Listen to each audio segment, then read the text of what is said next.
I'm Jeff Braun. And I'm Ross Bentley.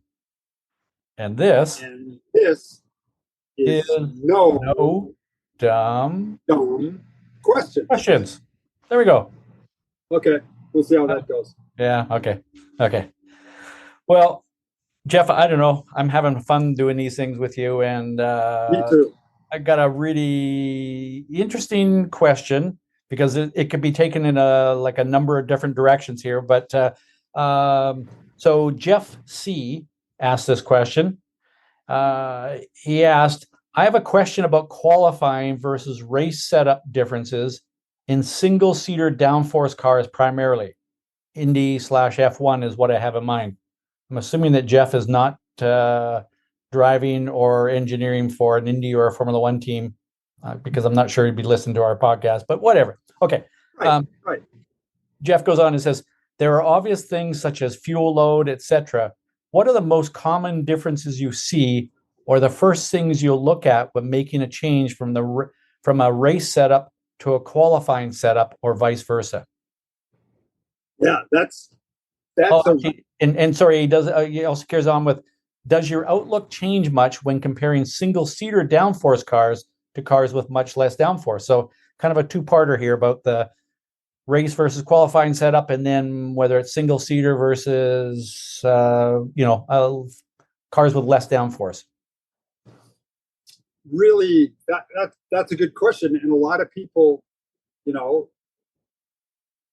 most races have some kind of qualifying going on, and before the race, and it's important to get a good qualifying position for a lot of reasons. Formula One and Indy, those cars, it's hard to pass in those cars. It's the reason they have DRS or push to pass in IndyCar, is to make the passing easier. But qualifying becomes super important. So what do? Like you said, the obvious things, fuel loads and all of that. We all know that they run as low a fuel as they can just to make the qualifying session. But you will look at things. I guess the main thing is you have brand new tires, and they only need to work well for a lap. But you need to hit the optimum performance of that tire at the right time. A tire will make its most grip from brand new at some point in the first, it depends on the tire, 2 laps, like the second lap. Some tires take more to get a good lap in. It could be up to 5, 6, 7 laps. But the Formula One and IndyCar guys know that exactly. The IndyCar guys know on the red tire what lap they have to do it on. And so they will optimize, first of all, tire pressures.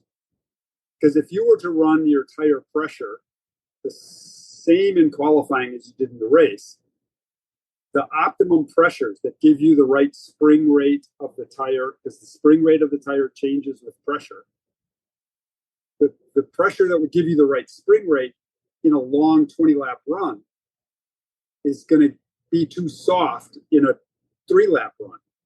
So in qualifying, all you need to do is have the tire grip level of the tread match the right spring rate on the one good lap when it's the best. And that could be lap 2 or lap 3.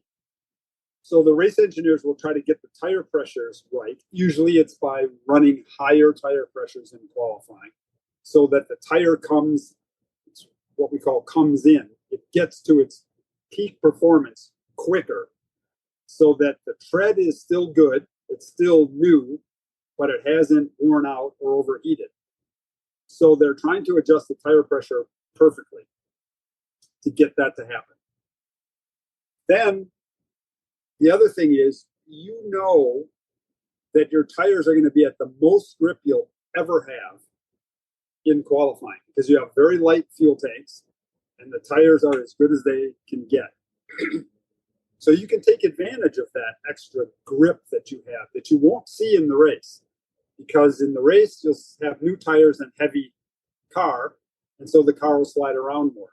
Or you'll have a light car but worn out tires, so the car will slide around more. So you have this unique circumstance of extremely high grip compared to any other situation. And so Jeff asked about the difference between a high downforce car and a low downforce car in that situation. Because you're going to have all that extra grip, high downforce cars have the option of peeling some of that downforce away, going quicker in a straight line, and they make up for the lost downforce, the loss of grip, because they have less downforce, because the tires are new. It's not going to last long. After 5 laps, that low downforce is going to come in, and they're going to be sliding around like crazy. But that tire will hang on and give them that extra bit of downforce for a few laps, and they can go quicker in a straight line by taking that downforce away, a lower drag thing.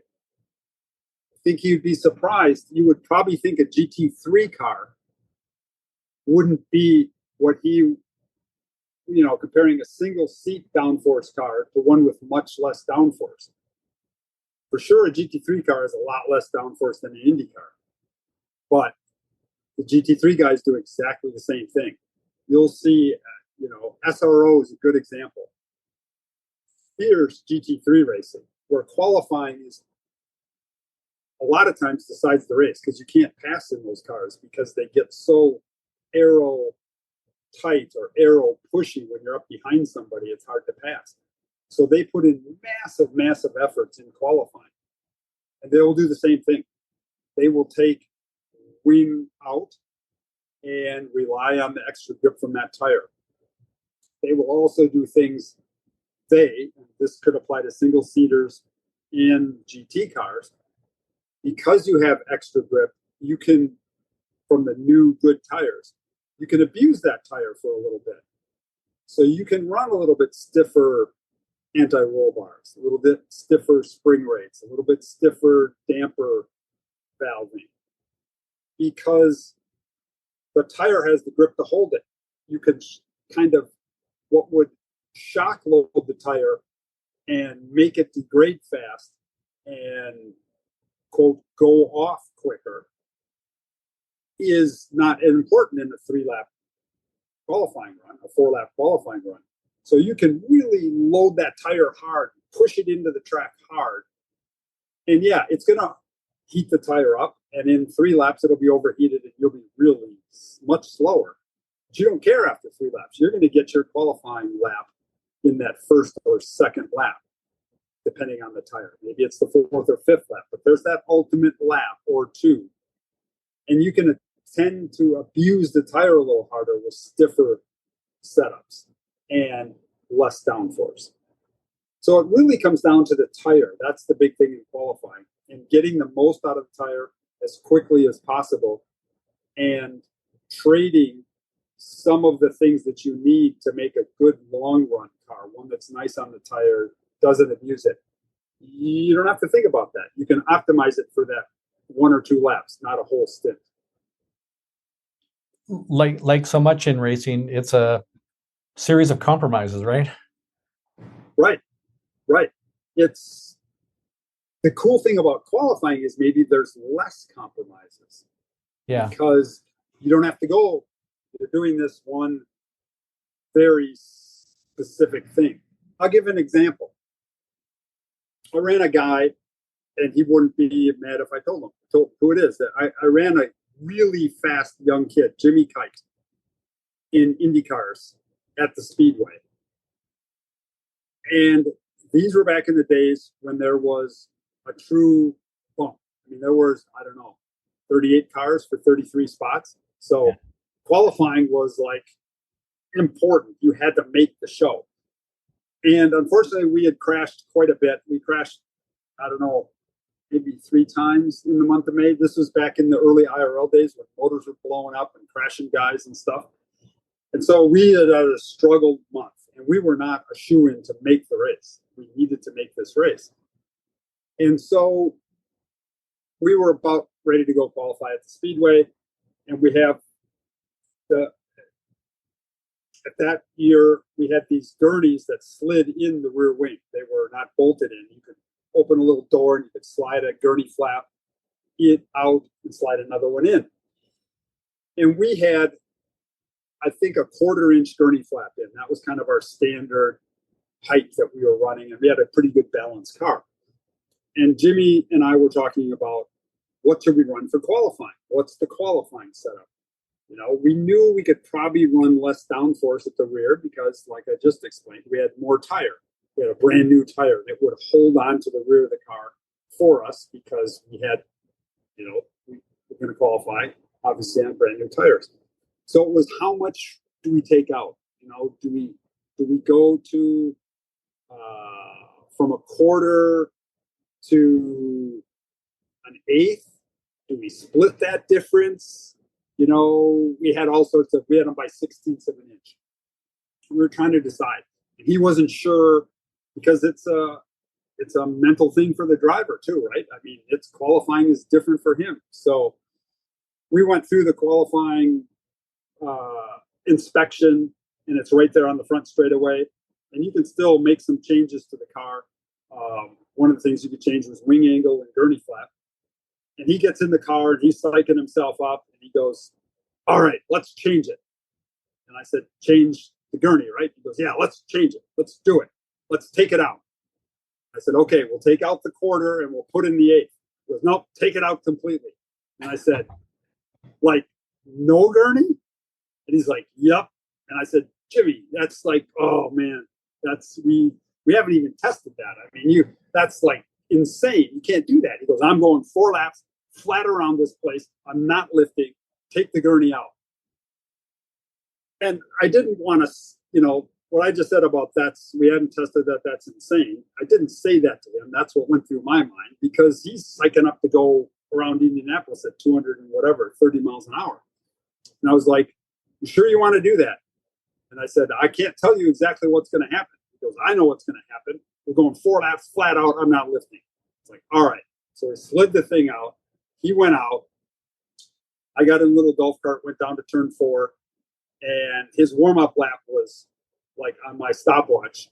We had stopwatches back in the day. Was amazing. I mean, it was fast. I'm like, okay, if this thing sticks, if the new tires will do what they're supposed to do, and this thing sticks, we're not only going to put this thing in the show, we're going to be like in the top 5 here. And he goes sailing down into turn 1, turns in, and I can't see because I'm in turn 4, where it is. And I see him turn into turn 1, and all of a sudden I hear whatever his name is, Mr. Carnegie on the loudspeaker, and he's in the wall. I'm like, oh, he crashed. And so I was like, oh, I know what happened. I took the gurney out and he got loose. The rear tires didn't hang on like we thought, and he just spun and backed it into the wall. And I looked at the big screen replay thing, and I fast forward to talking to him. We didn't hit the wall with the back of the car. We hit the wall with the front of the car. And now I'm really confused. How can that happen? We took downforce out. He's qualifying. I know the rear tire is going to make rear grip. How can that happen? And the story is he got there and he was afraid to turn the steering wheel because he knew it was going to be loose too. And so he didn't want to just turn in really sharp because he thought it would spin. So he kind of, as you talk about it, Ross, shied into the corner, shied into the apex, turn 1 at Indy. And now he got to the apex and he hadn't done much turning. And he was like, uh-oh, now I need to turn. So he turned and the front wheels tires had no grip. And it just took off and he went straight in, plowed straight into the outside wall at the exit of turn 1. And so that leads me into what not only are there setups and things you can do different, like Jeff asked about, but what does the driver do? I mean, how that mental process for Jimmy Kite must have been excruciating. How do drivers psych themselves up? What do they change? What does, Lewis Hamilton do at a Formula One qualifying that he wouldn't do in a race situation? Well, I think I don't know. Let me give Lewis a call. Okay. But I'm pretty sure, guys like Hamilton, they've got such a routine because they've been through that so many times now. But generally, I mean, the biggest difference is Well, I'm going to say two, but the biggest difference is your mindset. And the mindset is just as Jimmy Kite did with you was, okay, I'm going to take the risk level up because the reward is worth it. If I make this stick, it fixes a lot of things in my life. And really it just becomes, I can deal with catching the car a few times in one or two laps in qualifying. The difference is in the race, I'm pretty sure that I can't catch it, 54 times. Uh, so it comes down to sort of the risk reward, and you're gambling really, right? You kind of go, okay, I can catch 99% of problems, and in two laps that is almost non-existent. In 54 laps it's likely to catch me out. So setup wise, I mean, you just want a car in the race, you want a car that's more um, predictable, more confidence inspiring. It's not going to do anything evil and everything. And as a like Jimmy did with you. I mean, the number of times I've been in a situation where, okay, I'm driving a car and I'm in the brake zone. I'm hard on the brakes. I'm coming into the corner, and the back end's just like it's on the verge of stepping out. Like it's just on the verge of stepping out, and I come off the brakes, and I'm starting to feed in the throttle, and the rear is just on that ragged edge, and it's kind of hanging out there a little bit. And I'm thinking, okay, I can do this in qualifying. I just can't do this for the entire race. So good news. If that's happened during practice, is like, there's our qualifying setup or our qualifying balance that we want. And yet when it comes to the race, okay, we need to, Jeff, help me here. I need more rear grip. I need more, especially on corner entry, so that I'm confident with turning the wheel coming into the corner, and that it's not just going to snap on me. And if anything, I can live with a hint of understeer. I can live with that because, that's it's not going to do anything evil. I can make an adjustment for that. So, that's the first part. The second part, I think, is just it's funny. I was thinking about this not too long ago. Like, I'm trying to remember when the first time I heard TV announcers talking about tire deg, tire degradation. Like, it seemed like, I don't know, 10, 15 years ago, you didn't hear that. And Right. I don't know if it was just because the tires we were running back then were more consistent and the tire fall off is more now, or whether we've all just gotten way more sensitive to it, or maybe, the word has got out to the TV people, because, I'm going to say the very first race I ever ran in a Formula Ford, whatever, 40, 50 years ago, it seemed like, yeah, the tires did go off in that race, but you didn't talk about it. Like, it just happened. So, I think there is a little bit of that, but, then you're thinking about and this is something I know, Jeff, that you spend a lot of time on with the drivers you're working with, is which end of the car is going to go off first? Are the front tires going to have more deg, and we're going to start to lose the front end more than the rear?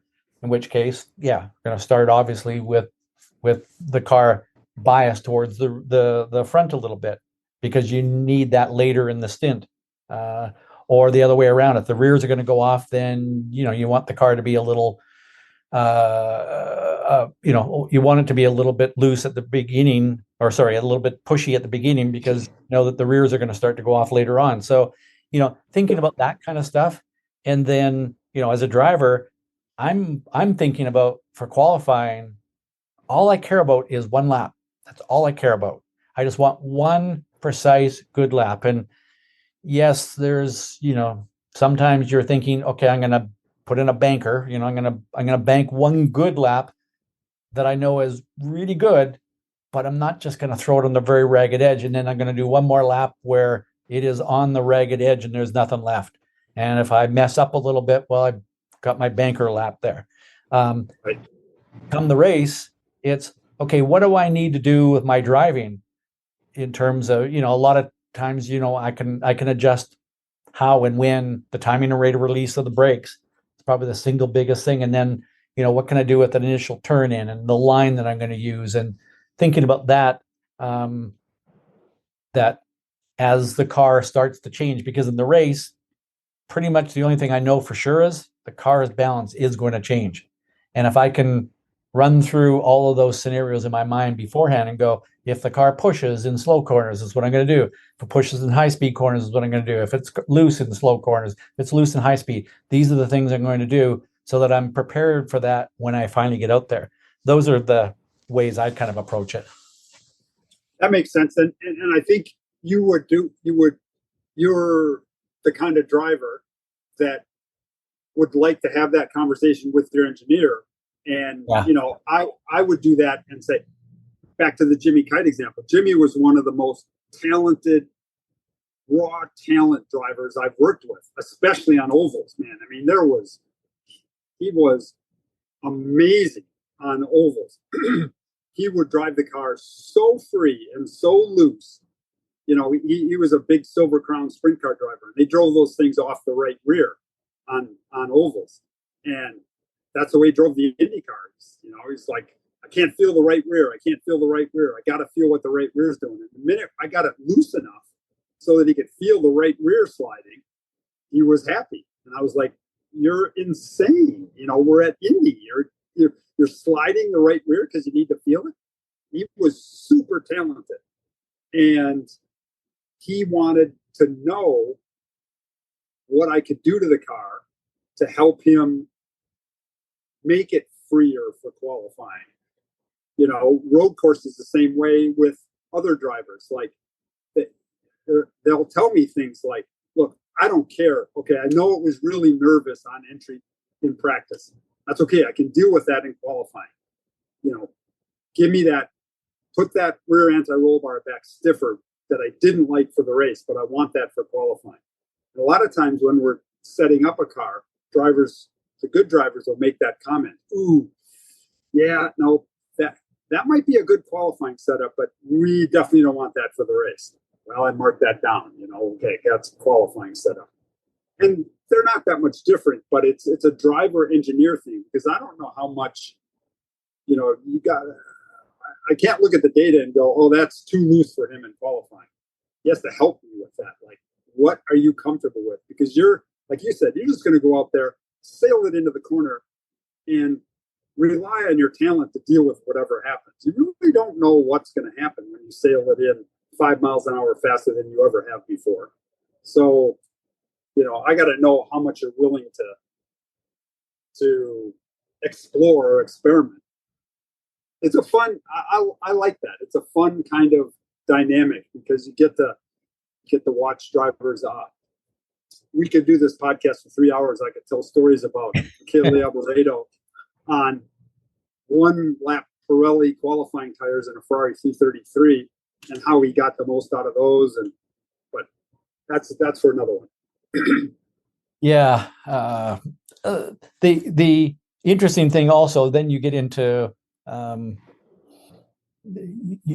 sports car racing where you have multiple drivers, and you've also got to factor in what, one driver goes, okay, that's comfortable for the race. Another driver going, no, that's a little too uncomfortable. And Jeff, how many times you've asked the driver, okay, on a scale of 1 to 5, how bad is that oversteer?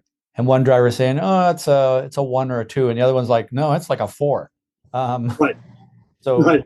You got to adapt to that too, right? Yep. It's tough. And that's why you'll see when you watch Formula One or IndyCar races, sports car races, it happens also, but maybe it's not advertised as much. You'll see drivers do what we call simulated qualifying, mock runs, they'll call it in NASCAR. And it's because it really helps the driver to know. Like in sports car racing, I'll give my driver a simulated qualifying run, usually the session before actual qualifying. And we're not trying to simulate how fast he can go. We're giving him the qualifying setup that we've come up with, him and I, and that we think he's going to like. And he gets to go out there, and really what he gets to do is do the lap and see how much he's left on the table. So maybe he goes out and he goes, oh, and he comes in after the simulated qualifying and goes, oh man, I could have gone a little quicker here and broke a little deeper there and all that. Perfect. Because now he's gauged that, and he gets to go do that in another hour in the actual qualifying. And he doesn't come back and have left something on the table, because most humans have some survival instinct. They're not just going to go sail it out there and blow the thing up, crash it. So it gives them kind of a way to calibrate what it's going to be like in qualifying, because rarely do we ever run that setup with, low tanks, new tires, higher tire pressures, maybe less wing, maybe stiffer springs and bars. Rarely do we get to try that. So a mock run, or as the NASCAR guys are, a simulated qualifying run is really important for the driver. Yeah. Yeah. Again, that's what makes this all fun. And, one of the things that I like to think about, or coach drivers on, is, when you go out, that's part of the mindset thing, is how much more grip am I going to have? Is it going to be, is it going to be like 1% more? I'm barely going to feel it, or man, this is going to really grip up. And that's where the, sim qualifying run be earlier on. So you've got an idea that, okay, going from used tires, from a set of tires that have got, a stint or more on them, and then you put brand new stickers on, how much more grip does this have? If you get, one lap there, like you said, it's, you're sort of calibrated to what the grip level is going to be, and you're not going into qualifying going, I don't have a clue what I've got. Right. Big advantage. Yeah. Big advantage. All right. Yeah. I've got, actually, I have the question, but David A. emailed it to us, and it's a question. I'll read it here in a second, but you and I have discussed this at length, and I don't think we both don't think we've done it on the podcast. I think we've mentioned it at times before, like when we're talking about eyes up and stuff, but let's delve right into this. So David asks, my question has to do with head positioning during cornering. I've heard and read different things. What is the proper head position during cornering? Straight up or leaning into the turn? I've heard and read some say straight up, and others do not. And others say it doesn't matter. So I know you have opinions on that, and we can see it in IndyCar, we can see it in Formula One, harder to see in sports cars, but we can see some drivers have different styles. I remember Michael Schumacher had a distinct style with his head that was different, and Schumacher did all right, as I remember. So what's your opinion? Well, yeah. I mean, we could toss opinions around back and forth for the next 2 hours. I actually think, while it's a super important question, I think it's a relatively short answer in a lot of ways. Is I'm going to say, from everything that I know, the more upright you keep your head, the better. Now, yeah, I mean, there's great photos of, Schumacher, Senna was, there's all these photos of Ayrton Senna with his head leaned way over in the cockpit. And it's a little bit like the analogy that I've used is, as a purist in other sports, let's say tennis or golf or whatever, there is a certain way that, if you take all the scientists and you kind of go, okay, even sprinters, there's certain ways that the body should be positioned, and that is going to get the ultimate performance. But every now and then somebody comes along and does it differently. They hit a two-handed backhand and go, wow, that's actually works really well. Or they hold a golf club a different way and wow, that worked really well. So I'm not going to say there's as many exceptions to the rule as there are the rule, but I'm going to say it's close. And what I do know, and Jeff, you're a big MotoGP fan. I love watching MotoGP, but I know that you watch it more than I do. I think it's interesting when you watch a motorcycle racer with their body laid right over to the point where they're rubbing their elbows and shoulders on the track surface, they do try to turn their head and get it as upright as possible.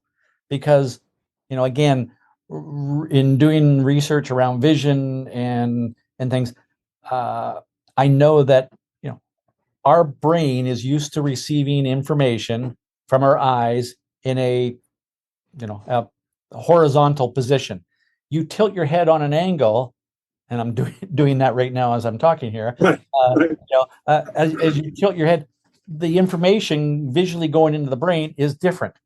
And so the more upright you keep it with your eyes level, the more consistent the information going in your brain is going to be. So that's the theory behind it.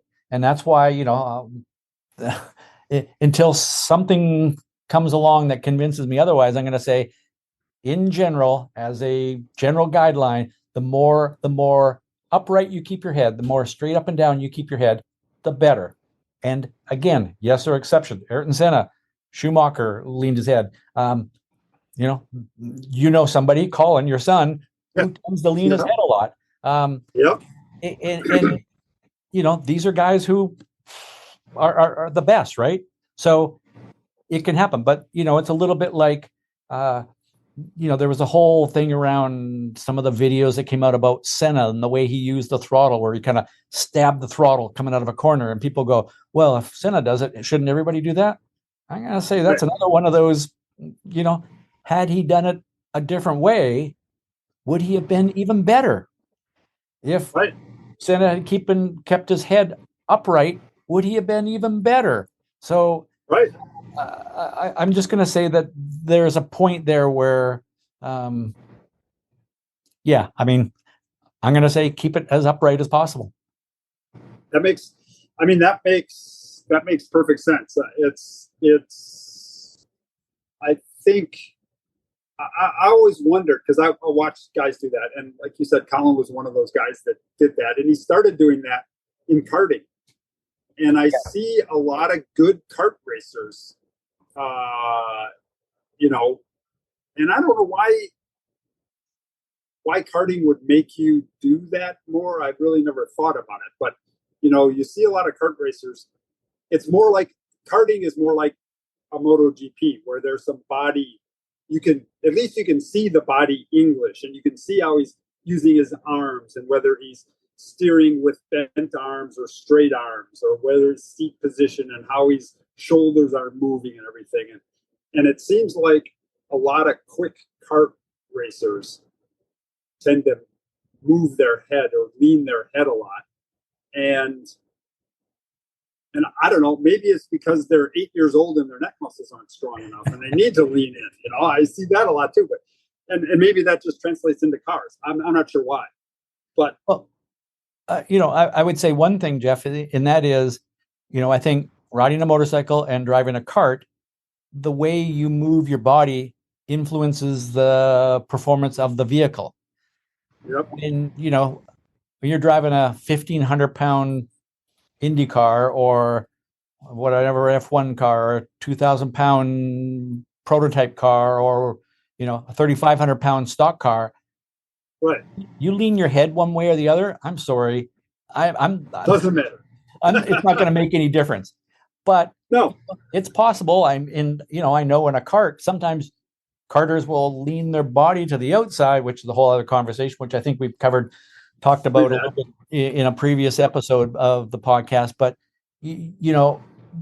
those are vehicles that are influenced by that kind of thing. And I think, really, to your point, is a lot of drivers that come out of karting, it's a habit, it's a mental program. They've got from driving many years that way. And I know that, and Jeff, you remember years ago when we were doing the Speed Seekers driver development camps, where we take all these young kids coming out of karting and get them into open wheel cars. And one of the things that I would stress in the coaching early on was keep your head upright, and trying to change some of that programming. So, again, I'm going to say it's the more upright you keep your head, the better. But there are exceptions, and it works. Right. No, that makes perfect sense. And I guess I'm trying to think of what would be an advantage to turning. I mean, like you said, you see better. You can just do it like I'm doing it right now, sitting here. You see better when your eyes are level. Yeah. And so, I don't know, maybe Ayrton Senna's brain could process that and saw okay when his head was tilted. I don't know, but it's weird.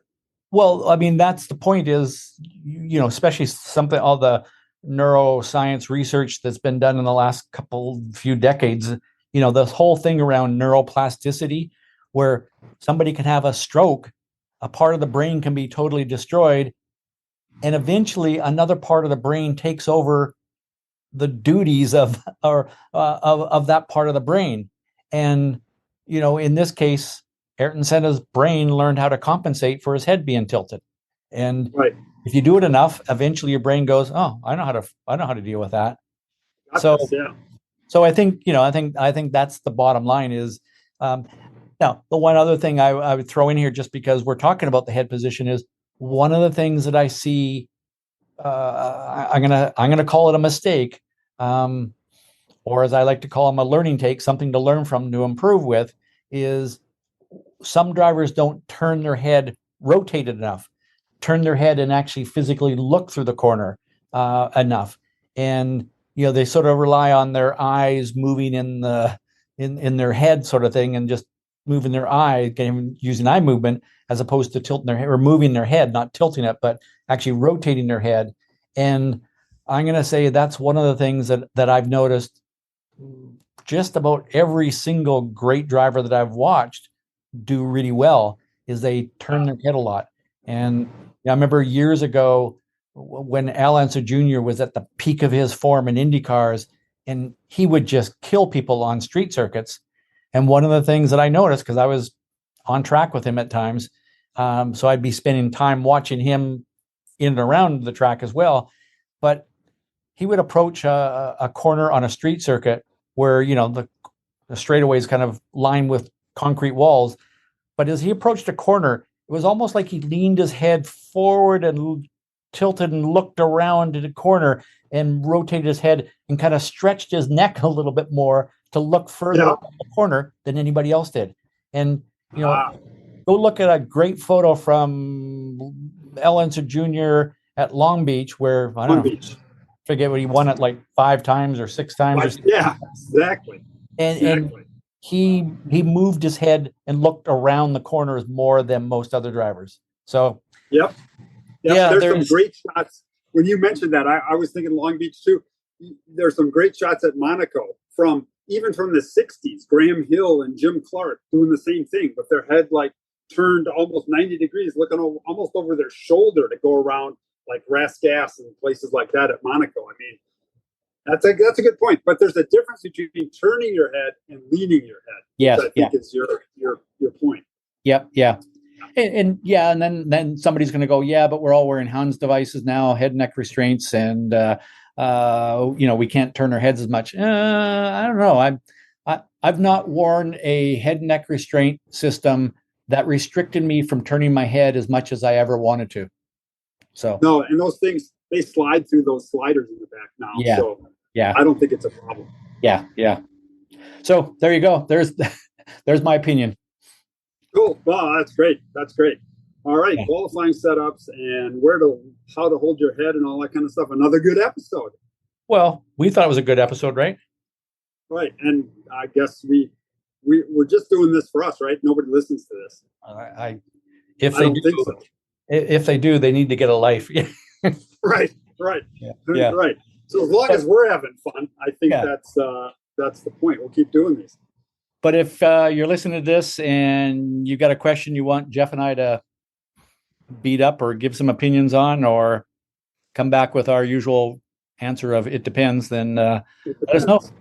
Send your questions our way. We got email, Instagram, carrier pigeon, at the track. The ones at the track are pretty fun. So yeah. Anyway, we'll delve into them. So it's always fun.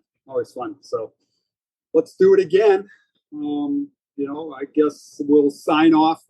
usual way, anybody who's listening needs to absolutely do one thing that's the most important thing, in my opinion, for racing, is to have fun. I was going to say, let's do it on 1, 2, 3. Have fun. Yeah. Okay. 1, 2. Oh boy, we have to sync this again. Okay, yeah, let's try. 1, 2, 3. Have fun. Yeah, we're terrible. Yeah, we're terrible. We suck at this. Okay. Next episode. See y'all next time.